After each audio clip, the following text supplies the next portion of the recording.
The golden halls of the Imperial Palace felt colder than usual as Princess Lyra walked through them, her steps quick and purposeful. Something wasn't right. She had spent the last 3 days reviewing reports from the outer colonies, and the numbers didn't add up. Large shipments of metals and rare minerals were being diverted, but she couldn't trace where they were going. The princess stopped at a large window overlooking the capital city. Millions of lights twinkled below, her people going about their lives unaware of the shadow she felt creeping over their civilization. Her reflection showed a young woman with pale blue skin and silver-white hair, worry lines creasing her usually smooth forehead. A quiet beep from her wrist computer interrupted her thoughts. Another encrypted message from one of her informants. She quickly moved to a private alcove and activated the holographic display. As she read, her heart began to race. Weapons. The diverted materials were being used to build weapons. But why would anyone need to secretly build an army within the Empire? The answer hit her like a physical blow. There was only one person with enough power and influence to orchestrate something this big. Her uncle, Lord Marcus. The same uncle who had been pushing for more aggressive expansion policies, who had been slowly gathering supporters among the noble houses. Lyra needed to warn her father immediately. The Emperor needed to know his own brother was plotting against him. She turned to head toward the throne room, but stopped when she saw Reed, her chief advisor, walking toward her. His tall, slender frame and deep purple skin were as familiar to her as her own reflection. He had been her teacher and mentor since she was a child. "Princess," Reed said, bowing slightly. "I've been looking for you. There's an urgent matter requiring your attention in the diplomatic wing." "It will have to wait," Lyra replied, trying to keep her voice steady. "I need to speak with my father." Reed's expression didn't change, but something in his eyes made her pause. "I'm afraid the Emperor is in a closed session with the High Council, but this matter truly cannot wait, Your Highness." Every instinct told her to run, but years of training kept her rooted in place. To show fear was to show weakness. "Very well," she said, gesturing for him to lead the way. They walked in silence through the twisting corridors. Lyra noticed they were heading away from the diplomatic wing, toward the less frequented parts of the palace. When they turned down a darkened hallway, she knew with certainty she had walked into a trap. "You're working with him, aren't you?" she asked, stopping in her tracks. "With Lord Marcus." Reed turned to face her, and for the first time in her life, she saw his true face. Cold, calculating, and completely without remorse. "Your uncle understands what your father never has. Our empire cannot afford to be weak. We cannot waste our resources protecting lesser species when we should be conquering them." "You're talking about treason," Lyra said, her hand moving slowly toward the emergency beacon hidden in her sleeve. "I'm talking about survival," Reed countered. "Your father's policies of peace and trade have made us soft. Lord Marcus will make us strong again." He glanced at her hand. "And don't bother with the beacon, Your Highness. All communications in this section have been jammed." Palace guards appeared at both ends of the hallway, but their uniforms were wrong. The colors slightly off, the insignias modified. Marcus's men, not her father's. Lyra looked for an escape route, but found none. "Why, Reed?" she asked, playing for time as she assessed her options. "You taught me everything I know about diplomacy, about building bridges between cultures." "I taught you what you needed to learn to be a proper princess," he replied. "But now the Empire needs strength, not diplomacy. Lord Marcus will provide that strength." He gestured to the guards. "Take her." Lyra didn't go quietly. Years of combat training kicked in as she fought back, managing to disable 2 guards before a stun blast caught her in the back. As she fell, she saw Reed standing over her, shaking his head. "I had hoped you would understand, Princess. This is for the good of the Empire." She woke up in a cell, her head pounding from the stun blast. Through the energy barrier, she could see other cells, all empty. They hadn't even given her the dignity of being held in the palace detention center. This was a temporary holding facility, likely in one of the lower levels. Hours passed before Reed returned, accompanied by several members of the High Council. Their faces were grim as Reed presented evidence, fabricated evidence, she knew, of her alleged crimes against the Empire. Communications with enemy forces, plans to assassinate her father, deals to sell Imperial secrets. The council members nodded solemnly, already convinced of her guilt. For these crimes of high treason, one of the council members intoned, "You are hereby stripped of your titles and rights of succession. You will be exiled to the mining colony on Draxus IV, where you will live out your days in service to the Empire you betrayed." Lyra laughed bitterly. "You really think I'll make it to Draxus IV? Uncle Marcus's men will ensure I have an accident long before then." The council members shifted uncomfortably, but Reed's face remained impassive. "The transport leaves in 1 hour. I suggest you use that time to reflect on your choices, Princess, or should I say, Prisoner Lyra."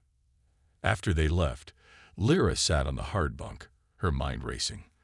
The evidence against her was perfect, too perfect. Anyone looking closely would see the inconsistencies, but Marcus and Reed had planned well. The council members who had witnessed her sentencing were all known supporters of her uncle. By the time anyone loyal to her father investigated, it would be too late. The guard who came to escort her to the transport ship was rough, unnecessarily so. As they walked through the back corridors of the palace, avoiding any areas where she might be seen, Lyra memorized every detail. If she survived whatever Reed had planned, she would need to know every route, every weakness. The transport ship was small and shabby, clearly chosen to avoid attention. As she was led aboard, Lyra caught snippets of conversation between the crew members. Their accent was wrong for Imperial pilots, mercenaries then, hired for this specific job. They shackled her in the cargo hold, alone except for one guard. As the ship lifted off, she closed her eyes and focused on her breathing, just as she had been taught. Fear was natural, but panic was deadly. She needed to stay alert, to be ready for whatever came next. The ship had barely cleared the planet's atmosphere when she felt it, a slight shudder in the engines that shouldn't have been there. Her suspicions were confirmed when the guard checked his chronometer and quickly left the cargo hold, sealing the door behind him. Lyra pulled against her restraints, but they were solid. Through the small window, she could see escape pods launching. The crew was abandoning ship, leaving her to die in what would look like a tragic accident. How convenient for Lord Marcus to have the troublesome princess eliminated before she could cause any problems. The shuddering grew worse. Warning alarms began to blare throughout the ship. Lyra felt the artificial gravity fluctuate as the ship's systems began to fail. They had sabotaged it thoroughly. Even if she could free herself, the ship was beyond saving. As the vessel began to break apart around her, Lyra thought of her father. Would he believe the lies? Would he ever know the truth about his brother's betrayal? The last thing she saw before losing consciousness was a blue-green planet filling the viewport, growing larger by the second as the ship plummeted toward its surface. In the Imperial Palace, Reed stood before Lord Marcus, delivering his report. "The ship's destruction has been confirmed, my lord." There were no survivors. Marcus nodded, satisfied. "Excellent. Begin the next phase. My brother's grief over his daughter's tragic death will make him vulnerable. When the time comes, he will be easy to remove." Neither man noticed the small light blinking on a distant console, a signal from the ship's emergency beacon, still transmitting from somewhere on the surface of a planet called Earth. Tom Walker stood on his cabin's porch, coffee mug in hand, watching the Alaskan sunrise paint the snow-covered mountains in shades of pink and gold. The morning air was crisp and clean, just the way he liked it. After 15 years of military service, this peaceful solitude was exactly what he needed. A flash of light in the sky caught his attention. At first, he thought it was a meteor, but it was moving too slowly, its path too erratic. Through his old military binoculars, he could see it was some kind of aircraft, but unlike anything he'd ever seen before. It was breaking apart as it fell, leaving a trail of debris across the dawn sky. Without hesitation, Tom grabbed his emergency pack. Old habits died hard, and jumped into his rugged off-road vehicle. Whatever it was going to crash, and if anyone was aboard, they'd need help. He tracked the falling object's trajectory, calculating where it might land. His training as a search and rescue pilot kicked in automatically. The crash site wasn't hard to find. The object had carved a long trench through the forest before coming to rest in a small valley. As Tom approached on foot, he could see it wasn't any normal aircraft. The design was completely alien, the metal unlike anything he'd seen before. Steam rose from the wreckage as hot metal met snow. A noise from inside the wreck made him freeze. Someone had survived. Tom moved carefully, aware that the structure could be unstable. The rear section was the most intact, and he could see what looked like a door, or at least an opening. As he got closer, he heard voices, one soft and frightened, another harsh and threatening. Through the opening, Tom saw something that made him question his sanity. A woman with pale blue skin and silver-white hair was chained to what looked like a cargo hold wall. Standing over her was a figure in some kind of uniform, pointing what was clearly a weapon at her head. Their language was strange, unlike anything Tom had ever heard, but the situation was clear enough. The guard was so focused on his prisoner that he didn't notice Tom's approach. Years of combat training took over. Tom moved silently, picking up a piece of debris. The guard turned at the last second, but it was too late. Tom's strike was precise and effective. The alien guard crumpled to the ground, his weapon clattering away. The blue-skinned woman stared at Tom with wide, silvery eyes. Despite her alien appearance, the relief on her face was unmistakably human. She spoke, but the words were incomprehensible. Tom held up his hands in a universal gesture of peace, then pointed to her restraints, miming that he wanted to help her. She nodded, understanding. Tom examined the restraints. They were like nothing he'd ever seen, but they had to have a release mechanism. As he searched, the woman suddenly called out in alarm. Tom spun around to see the guard regaining consciousness, reaching for his fallen weapon. Tom dove for the weapon first. It was oddly light in his hands, but the trigger was obvious enough. He fired at the ground near the guard, and a burst of energy scorched the metal floor. The guard froze, then slowly raised his hands in surrender. Using the guard's own restraints, Tom secured him to a sturdy piece of wreckage. The woman said something and pointed to a small device on the guard's belt. Tom retrieved it, and when he handed it to her, she pressed it against her throat. A small light blinked. "Thank you," she said, her voice slightly mechanical but perfectly understandable. "I am Lyra. That device is a universal translator. Please, we must leave quickly. More will come." Tom didn't need to be told twice. He helped her out of her restraints, but she stumbled when trying to walk. The crash had left her weak and injured. Without hesitation, he scooped her up in his arms. She was surprisingly light, perhaps due to different gravity on her world. "My cabin isn't far," he said as he carried her through the snow. "You'll be safe there. I'm Tom Walker."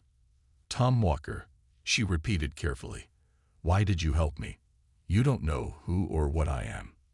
"Someone needed help," he replied simply. "That's all I needed to know." They reached his vehicle just as strange lights appeared in the sky. Lyra's face showed fear when she saw them. "Search vessels," she explained. "They're looking for wreckage and survivors."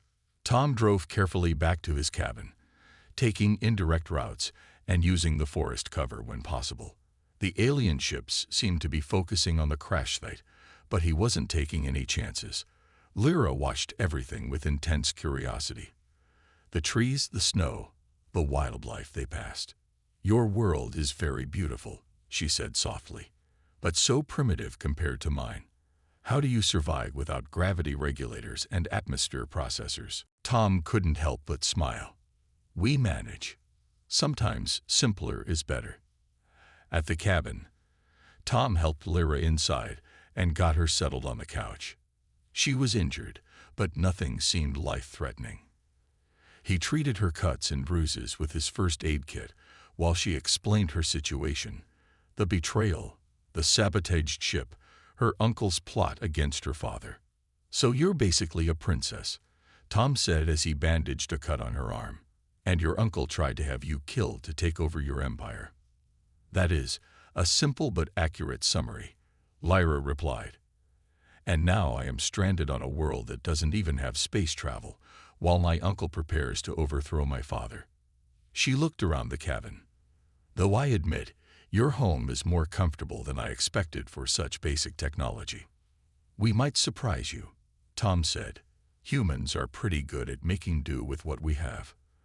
A sound from outside made them both freeze. Through the window, they could see more search vessels, closer this time. Tom quickly doused all the lights and led Lyra to the cabin's cellar. It wasn't much, but it would hide them from any scans they might be doing. In the darkness of the cellar, Lyra gripped Tom's arm. "Why are you risking so much to help me? If they find me here, they'll kill you too."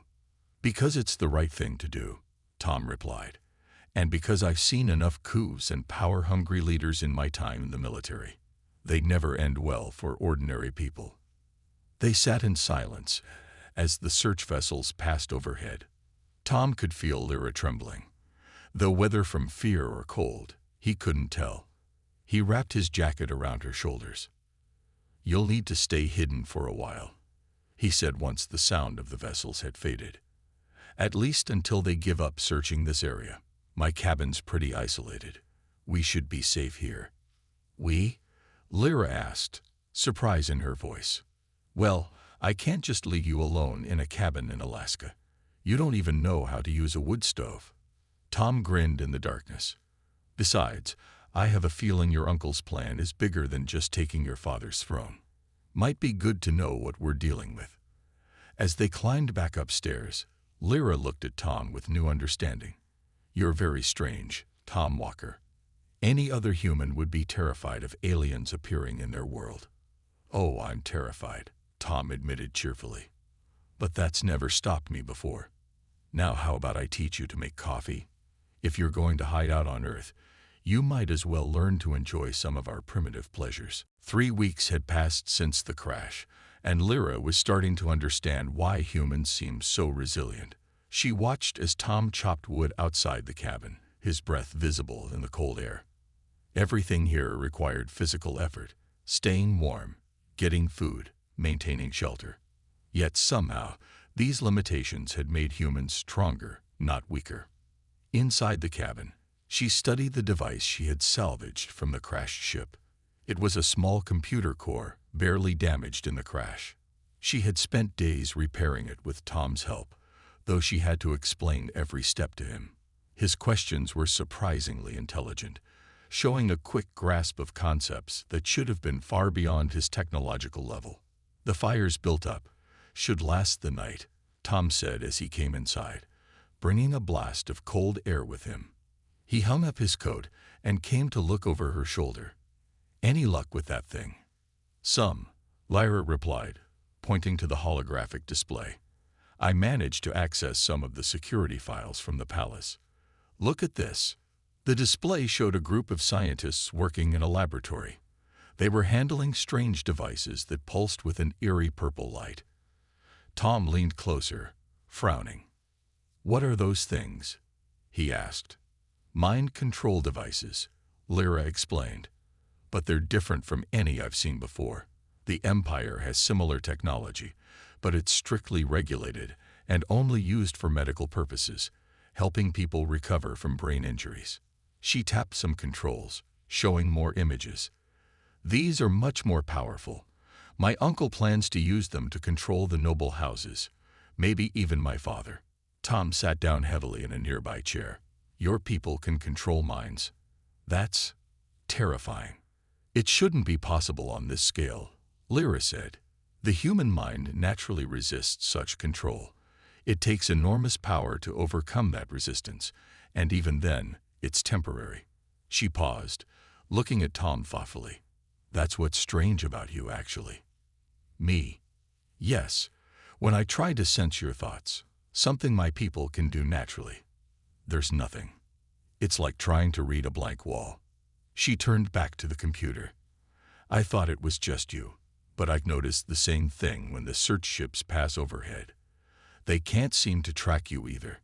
Tom absorbed this information slowly. Are you saying humans are naturally resistant to your technology? Not just resistant, Lyra said, excitement growing in her voice. You're completely immune. Something in your genetic structure blocks both our mental abilities and our tracking technology. She pulled up more data. That's why the search ships keep missing us. Even though we're right here, they literally cannot detect human life signs. And that means they can't control us either, Tom said, understanding dawning on his face. Your uncle's plan wouldn't work on humans. Exactly. Lyra stood up and began pacing, something she had picked up from Tom. This changes everything. If we could get this information to my father, show him that there's a species naturally immune to mental control, he'd have allies that couldn't be corrupted by your uncle's technology, Tom finished. But how? You said yourself that going back would be suicide. Lyra smiled, reminding Tom that despite her current situation, she was still a princess trained in politics and strategy. We don't have to go back. Not yet. The crashed ship's emergency beacon is still working. If we could boost its signal, we could send a message directly to my father's personal channel, the one only he and I know about. They spent the next few days working on the beacon. Tom's mechanical skills proved invaluable, even with technology he didn't fully understand. He had a natural ability to see how things should fit together, to find solutions that Lyra's more technically advanced mindset might have missed. During their work, Lyra learned more about Earth and its people. Tom taught her about human history, about how countless civilizations had risen and fallen, each time leaving survivors who rebuilt and grew stronger. He told her about his own military service, about leading rescue missions in dangerous conditions, about helping people who had lost everything to natural disasters or war. Your people are so young compared to mine, Lyra said one evening as they sat by the fire. The Empire has existed for 10,000 years. We thought we had perfected everything, that we had nothing left to learn. But looking at humans, she gestured around the cabin. You build things with your hands. You feel everything so deeply. You face death and danger without any special powers or advanced technology. Tom shrugged. We do what we have to do. Sometimes having limits makes you more creative, more determined. That's exactly what the Empire has lost, Lyra said softly. We became so reliant on our technology, our mental abilities, that we forgot how to truly fight for things. Maybe that's why my uncle's plan worked so well. Too many people were willing to just go along with it, to let themselves be led. Their conversation was interrupted by a beeping from the computer core. Lyra rushed to check it, her face lighting up with excitement. The latest security update from the palace just came through, she said.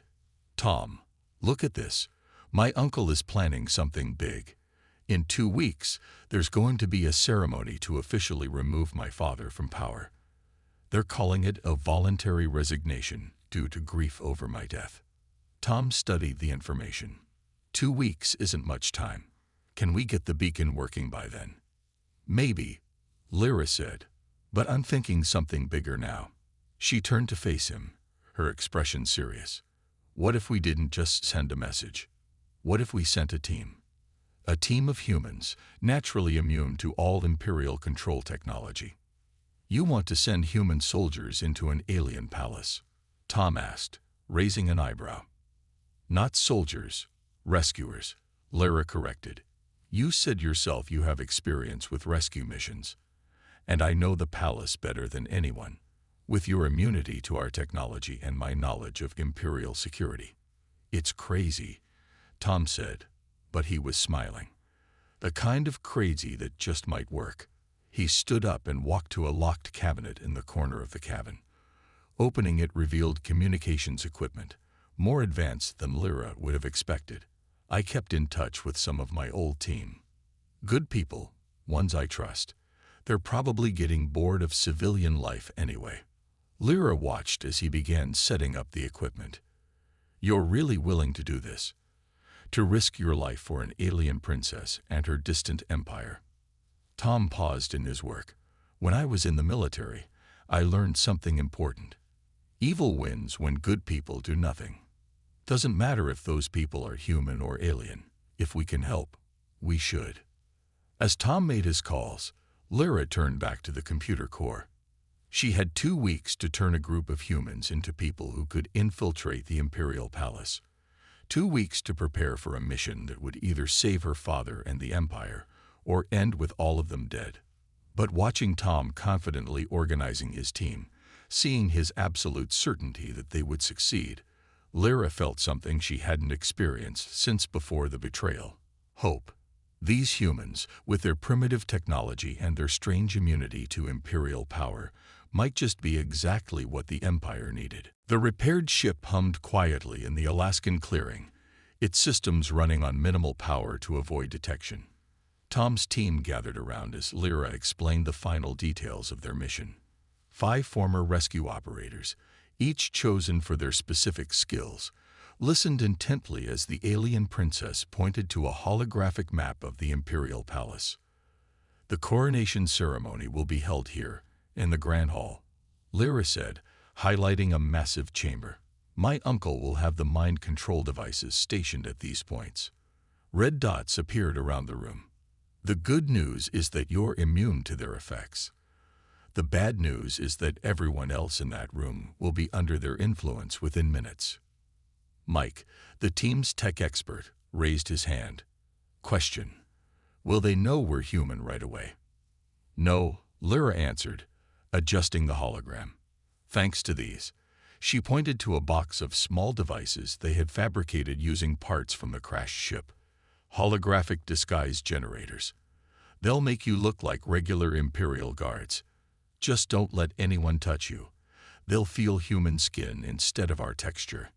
Jack, the team's demolition specialist, was examining one of the alien weapons they had salvaged. "And you're sure these will work for us?"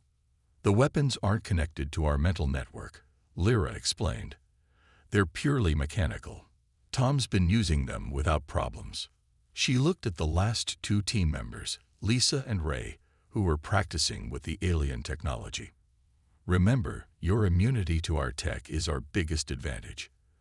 They won't be able to sense your presence or track your movements." Tom checked his own disguise generator. "The ceremony starts in 6 hours.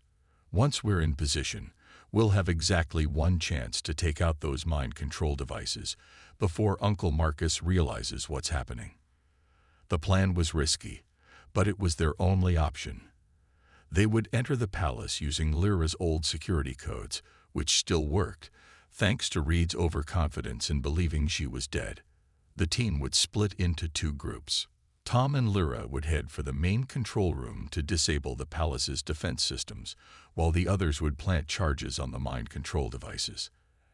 As the team made their final preparations, Tom found Lyra standing alone by the ship's viewport, staring at the stars. "Having second thoughts?" he asked. "No," she replied. "Just thinking about how strange life is. A month ago, I thought humans were primitive beings on a backwater planet. Now you're our only hope of saving the Empire." She turned to face him. "If we fail." "We won't," Tom said firmly. "Your uncle is expecting either complete obedience or resistance he can control. He's not prepared for humans." The journey to the capital planet was tense but uneventful. The ship's cloaking technology, combined with the humans' natural immunity to Imperial scanning, got them through the defense grid without detection. They landed in an abandoned shipping dock that Lyra remembered from her childhood explorations of the palace. The team activated their disguise generators, transforming into perfect copies of Imperial guards.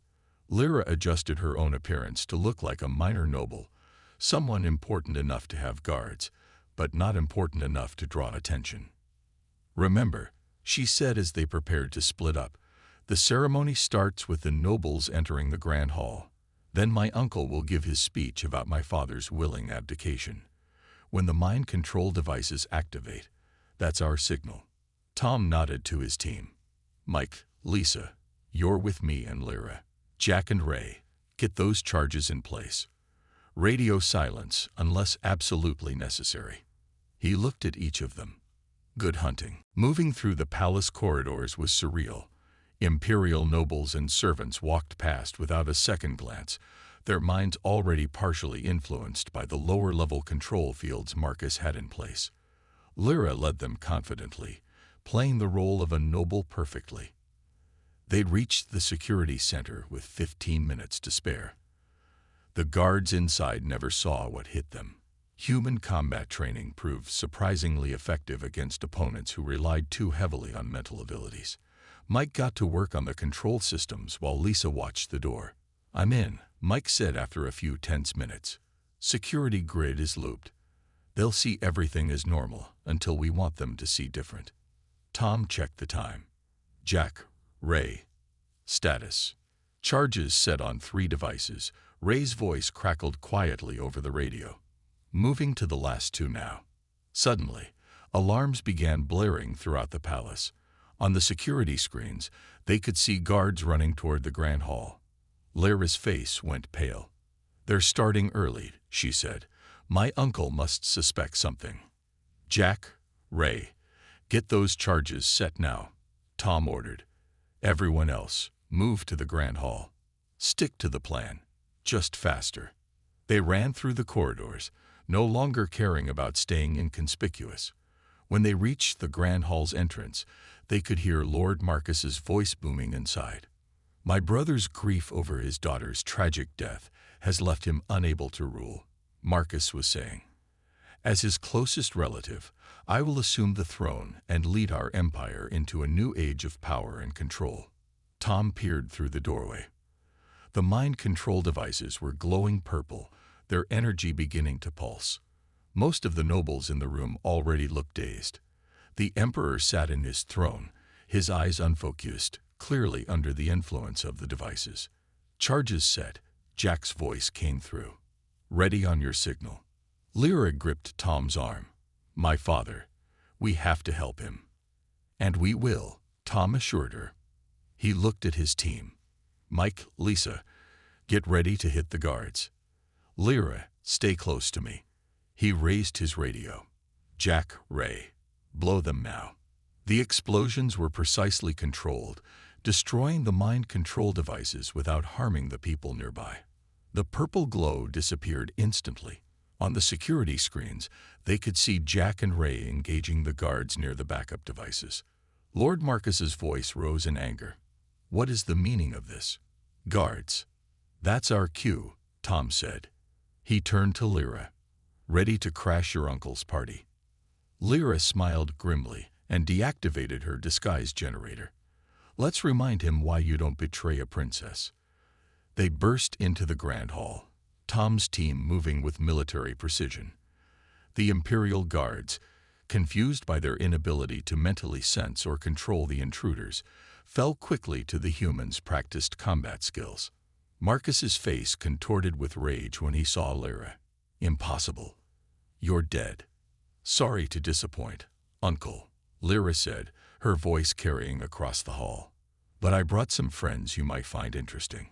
She nodded to her team, and they all deactivated their disguise generators, revealing their human forms. The nobles, now free from the mind control influence, gasped at the sight of alien beings in their midst. Marcus backed away, reaching for a weapon, but Tom was faster. One precise shot from his alien weapon sent Marcus's gun flying. "It's over," Lyra said, walking toward her uncle as Tom's team secured the room. "Your mind control devices are destroyed. Your conspiracy is exposed." She turned to address the gathered nobles. "My uncle tried to kill me, thinking I would never survive on a primitive world. But that world taught me something valuable. True strength doesn't come from technology or mental powers. It comes from courage, loyalty, and the willingness to fight for what's right." The Emperor, shaking off the last effects of the mind control, stood from his throne. "Guards," he commanded, his voice strong once again, "arrest Lord Marcus and his conspirators." He walked to Lyra and embraced her.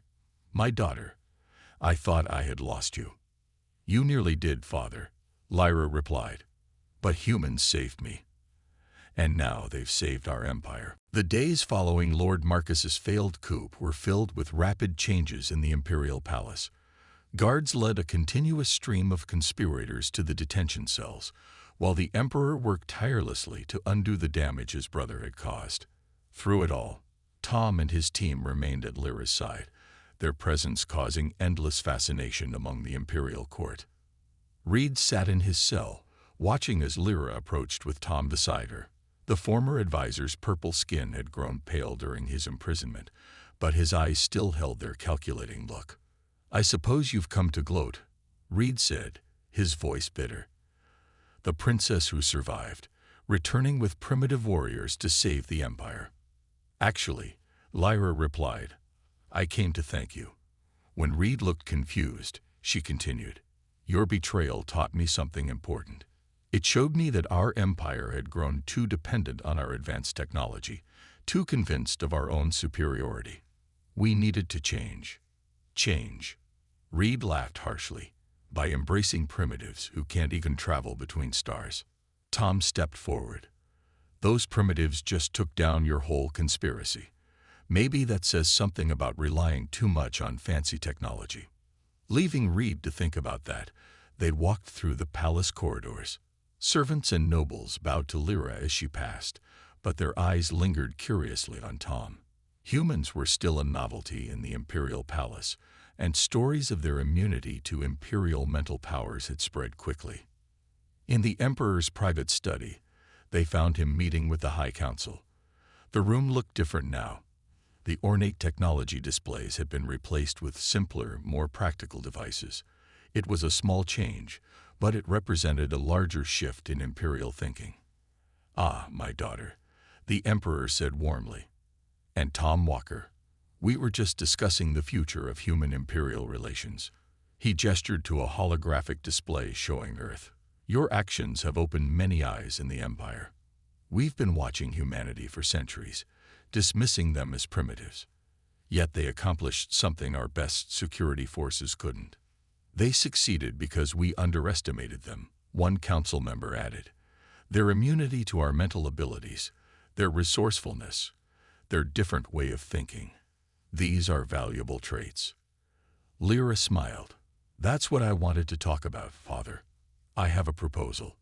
She stepped forward and activated a different hologram, showing plans for a new building. "An embassy. Not just a human embassy on our world, but an Imperial embassy on Earth. A true exchange between our peoples." The Emperor studied the plans thoughtfully. "The humans would need to agree, of course, and we would need someone who understands both cultures to oversee it."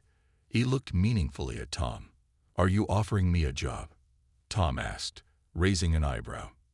"Ambassador Walker," the Emperor said. "Has a nice ring to it, doesn't it? Of course, you'll need someone to help you navigate Imperial politics." He glanced at his daughter with a knowing smile. Lyra tried to hide her own smile.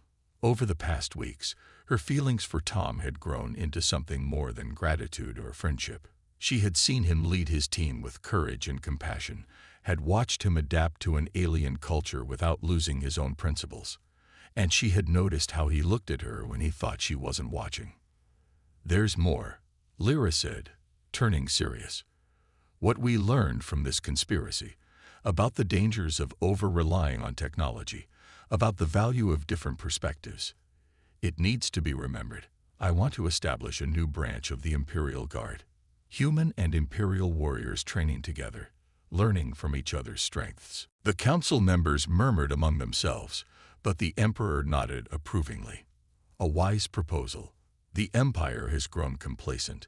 Perhaps it's time we remembered that true strength comes in many forms." Later that evening, Tom found Lyra in the palace gardens. She was watching the sunset, just as she had watched the Alaskan sunrise that seemed so long ago now.